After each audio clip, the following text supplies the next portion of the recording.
Hello ವೀಕ್ಷಕರೇ, ಎಲ್ರಿಗೂ ನಮಸ್ಕಾರ. ಎಲ್ಲರೂ ಹೇಗಿದ್ದೀರಾ? ನಾವೆಲ್ಲರೂ ಚೆನ್ನಾಗಿದ್ದೀವಿ. ಇವತ್ತು ನಾನು ಮೇಲುಕೋಟೆಯಿಂದ ವ್ಲಾಗ್ನ ಮಾಡ್ತಾ ಇದ್ದೀನಿ. ನಮ್ಮದು ಮನೆ ದೇವ್ರು ಬಂದು ಮೇಲುಕೋಟೆ ಚೆಲುವನಾರಾಯಣ ಸ್ವಾಮಿ. ನಾವು ಪ್ರತಿ ವರ್ಷವೂ ಇಲ್ಲಿಗೆ ಬರ್ತಾ ಇರ್ತೀವಿ. ಇವತ್ತು ಯಾಕೋ ದೇವಸ್ಥಾನಕ್ಕೆ ಹೋಗಬೇಕು ಅನ್ನಿಸ್ತು ಅಂತ ಇವತ್ತು ಬಂದ್ವಿ. ನೋಡಿದ್ರೆ ಇದೇ 7ನೇ ತಾರೀಕು ವೈರಮುಡಿ ಉತ್ಸವ ಇರೋದ್ರಿಂದ ಈ ರೀತಿ ಎಲ್ಲ ಕಡೆ ಲೈಟಿಂಗ್ ಅರೇಂಜ್ಮೆಂಟ್ಸ್ ಎಲ್ಲ ಮಾಡಿದರು. ತುಂಬ ಚೆನ್ನಾಗಿರುತ್ತೆ ಉತ್ಸವ. ಆದರೆ ತುಂಬ ಜನ ಸೇರಿರ್ತಾರೆ, ನೋಡೋದಕ್ಕೆ ತುಂಬ ಕಷ್ಟ. ನಾವಿವತ್ತು ಬಸ್ಸಲ್ಲಿ ಬಂದಿದ್ವಿ, ಹಾಗಾಗಿ ಬಸ್ ಸ್ಟ್ಯಾಂಡಿಂದ ದೇವಸ್ಥಾನಕ್ಕೆ ಆಟೋದಲ್ಲಿ ಹೋಗ್ತಾ ಇದ್ದು.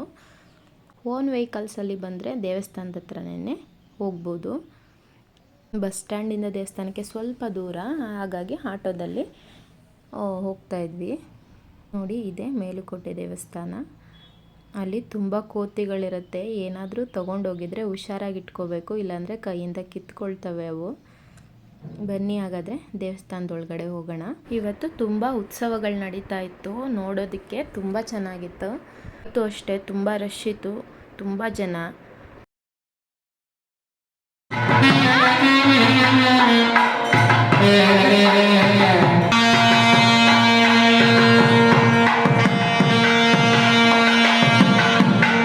ನನಗೆ ಈ ಪೂಜೆ ಬಗ್ಗೆ ಗೊತ್ತಿಲ್ಲ, ಆದರೆ ವೈರಮುಡಿ ಸ್ಟಾರ್ಟ್ ಆಗೋಕ್ಕೂ ಮುಂಚೆ ಈ ಥರ ಪೂಜೆನ ಮಾಡ್ತಾರೆ.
ಜಗದಾ ಸುವಾದ್ರಿಜಾ ಈಶಾನಮ ಇಂದ್ರ ತಾಸ್ತು ಚಾಹೋವಾ.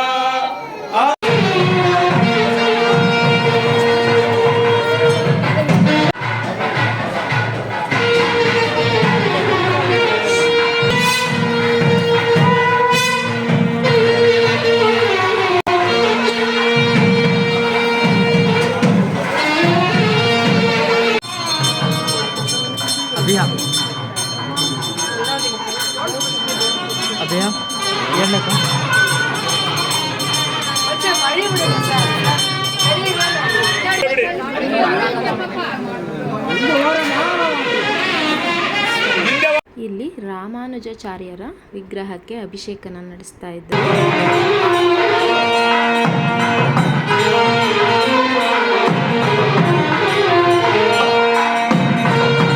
ಇದು ಹಳೆ ವಿಡಿಯೋನ ಇದಕ್ಕೆ ಆ್ಯಡ್ ಮಾಡಿದ್ದೀನಿ.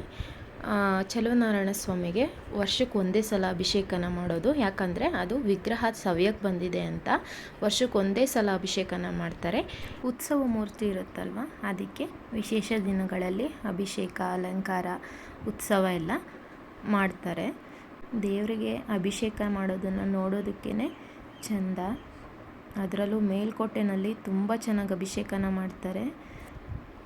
ಗಂಧ, ಅರಿಶಿನ, ಕುಂಕುಮ, ಹಾಲು, ಮೊಸರು, ಸಕ್ಕರೆ, ಜೇನುತುಪ್ಪ ಇವುಗಳಿಂದ ಅಭಿಷೇಕನ ತುಂಬ ಚೆನ್ನಾಗಿ ಮಾಡ್ತಾರೆ. ಇದನ್ನು ನೋಡೋದಕ್ಕೆ ಪುಣ್ಯ ಮಾಡಿರಬೇಕು.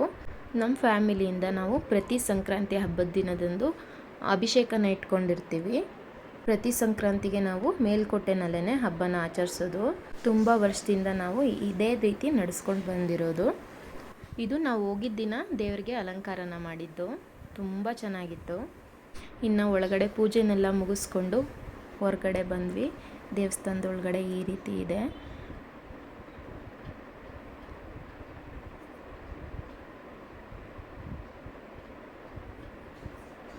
ಇದು ಅಮ್ಮನವರ ದೇವಸ್ಥಾನ.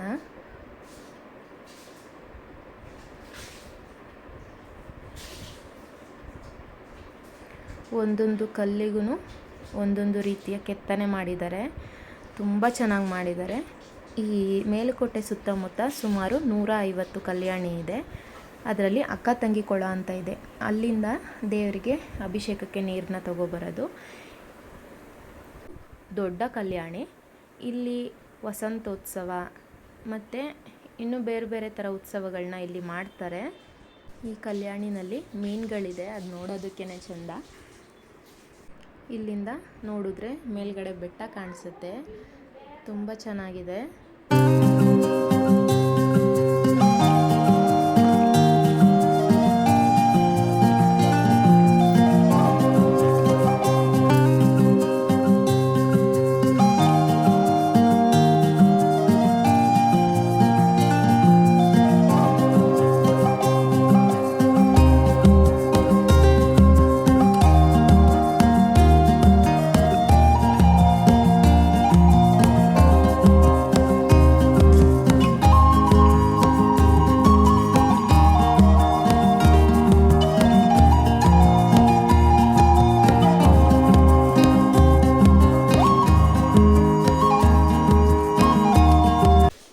ಇದು ಬೆಟ್ಟದ ಕೆಳಗಡೆ ಇರೋ ಸತ್ಯನಾರಾಯಣ ಸ್ವಾಮಿ ದೇವಸ್ಥಾನ.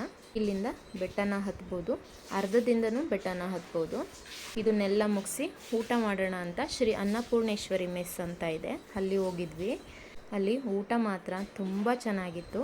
ಮನೆಯಲ್ಲೇ ಈ ರೀತಿ ಹೋಟೆಲ್ನ ಮಾಡ್ಕೊಂಡಿದ್ದಾರೆ. ಇಲ್ಲಿ ಟಿಫನ್ನು ಸಿಗುತ್ತೆ, 11 ಗಂಟೆಯಿಂದ ಊಟನೂ ಸಿಗುತ್ತೆ. ನಾವು ಊಟನ ತೊಗೊಂಡಿದ್ವಿ, ಚಪಾತಿ ಊಟ ಸಿಗುತ್ತೆ. ಅದ್ರ ಜೊತೆ ಪುಳಿಯೋಗರೆ, ಪೊಂಗಲ್ಲು, ಬೂದ್ಗುಂಬಳಕಾಯಿ, ಮಜ್ಜಿಗೆ ಹುಳಿ, ಸಾಗು, ಅನ್ನ, ಸಾಂಬಾರ್. ಮನೆಯಲ್ಲಿ ಊಟ ಮಾಡ್ದಂಗೆ ಫೀಲ್ ಆಯಿತು. ಇಲ್ಲಿ ಹೊಟ್ಟೆ ತುಂಬ ಊಟನ ಬಡಿಸ್ತಾರೆ, ತುಂಬ ಚೆನ್ನಾಗಿ ಮಾತಾಡಿಸಿ ಊಟನ ಬಡಿಸ್ತಾರೆ. ಇದು ನಮ್ಮಮ್ಮ 30 ವರ್ಷ ಆಯಿತು ಹೋಟೆಲ್ ಮಾಡಿ, ಅನ್ನಪೂರ್ಣೇಶ್ವರಿ. ಇಲ್ಲಿ ಮೇಲ್ಕೋಟೆಲಿ ವಿಶೇಷ ಅಂದರೆ ಸಕ್ಕರೆ ಪೊಂಗಲು, ಪುಳಿಯೋಗರೆ, ಬೆಲ್ಲದ ಪೊಂಗಲು ಮತ್ತು ರೊಟ್ಟಿ ಊಟ ಸಿಗುತ್ತೆ ಶನಿವಾರ ಭಾನುವಾರ. ಹಪ್ಪಳಗಳು, ಉಪ್ಪಿನಕಾಯಿಗಳು, ಚಟ್ನಿ ಪುಡಿಗಳು ಮತ್ತು ಗೊಜ್ಜು, ಪುಡಿ ಐಟಮ್ಸು, ಪುಳಿಯೋಗರೆ ಎಲ್ಲ ಸಿಗುತ್ತೆ. ಶನಿವಾರ ಭಾನುವಾರ ಮಾತ್ರ ರೊಟ್ಟಿ ಊಟ ಸಿಗುತ್ತೆ. ರೆಗ್ಯುಲರಾಗಿ ಸಕ್ಕರೆ ಪೊಂಗಲು, ಪುಳಿಯೋಗರೆ ರೆಗ್ಯುಲರ್ ಸಿಗುತ್ತೆ. ಎಷ್ಟೊತ್ತಿಂದ ಇರುತ್ತೆ ಇದು? ಬೆಳಿಗ್ಗೆ 7 ಗಂಟೆಗೆ ಓಪನ್. ಬೆಳಗ್ಗೆ 7 ಗಂಟೆಯಿಂದ ರಾತ್ರಿ 9:30 ತನಕನೂ ಇರುತ್ತೆ. ಡೈಲಿ ಇರುತ್ತಾ?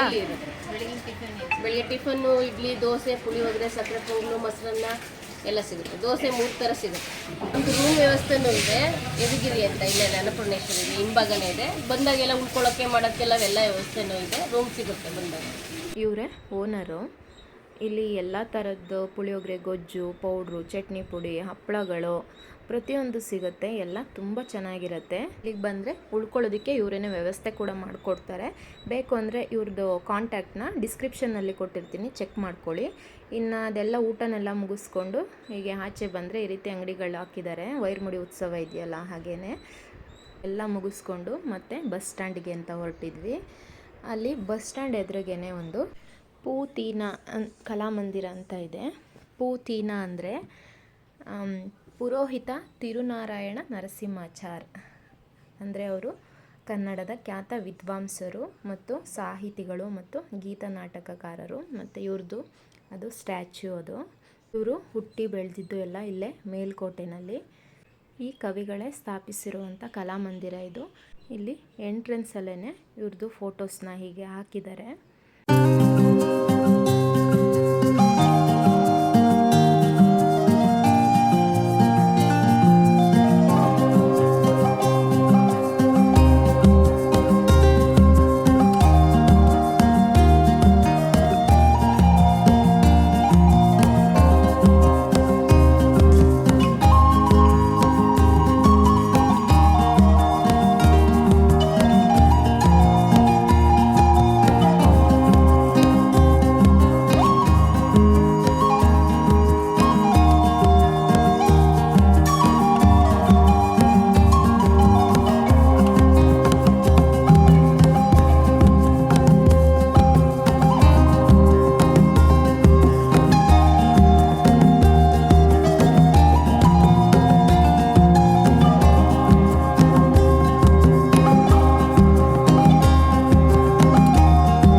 ಹೀಗೆ ಮೇಲ್ಕೋಟೆನಲ್ಲಿ ನೋಡುವಂಥ ಜಾಗ ತುಂಬ ಇದೆ. ಇನ್ನೊಂದು ಸ್ವಲ್ಪ ವೀಡಿಯೋಗಳನ್ನ ಮಾಡಿ ತೋರಿಸ್ತೀನಿ ನಿಮಗೆ. ಈ ಬಿಸಿಲಿಗೆ ಎಷ್ಟು ನೀರು ಕುಡಿದ್ರೂ ಸಾಕಾಗೋದಿಲ್ಲ ಅಂತ ಇಲ್ಲೇ ಕಬ್ಬಿನಾಳನ್ನ ತೊಗೊಂಡು ಕುಡಿದು ಮತ್ತು ನಮ್ಮ ಊರಿಗೆ ಹೊರಟ್ವಿ. ಇವತ್ತಿನ ವಿಡಿಯೋ ಇಷ್ಟೇ. ಈ ವಿಡಿಯೋ ಏನಾದರೂ ನಿಮಗೆ ಇಷ್ಟ ಆದರೆ ಲೈಕ್ ಮಾಡೋದನ್ನು ಮರಿಬೇಡಿ. ಮತ್ತು ಸಬ್ಸ್ಕ್ರೈಬ್ ಮಾಡ್ಕೊಳ್ದೆ ನೋಡ್ತಾ ಇರೋರು ನಮ್ಮ ಚಾನಲ್ನ ಸಬ್ಸ್ಕ್ರೈಬ್ ಮಾಡಿಕೊಂಡು ನೋಡಿ. ಹೀಗೆ ಹೊಸ ಹೊಸ ವೀಡಿಯೋಗಳ ಜೊತೆ ಸಿಗ್ತೀನಿ. ಅಲ್ಲಿವರೆಗೂ ಟೇಕ್ ಕೇರ್. ಬಾಯ್.